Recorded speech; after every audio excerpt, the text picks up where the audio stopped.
Beda also, the coaches there, Coach Yuri and them really prepared me for this, for the PBA.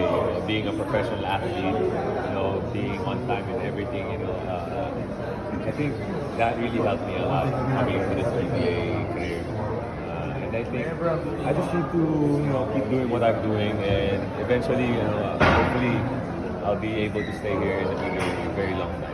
Speaking about Coach Yuri, parang medyo weird feeling ba na together you were celebrating and then eto ngayon, siya yung mag-a-advance na hindi ka kasama. Yeah, medyo weird niya. I was looking at him on the bench, opposing team na siya. So, syempre sa akin, parang medyo bago pa rin ako, pero iba na talaga this in the pros, and I can't, parang hindi ko pwedeng hayaan na, I'm not in the college anymore.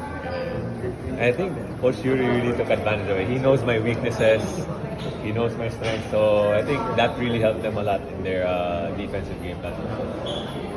First 2 games mo pa, no? Kay Coach Yuri. First 2 games. Yeah.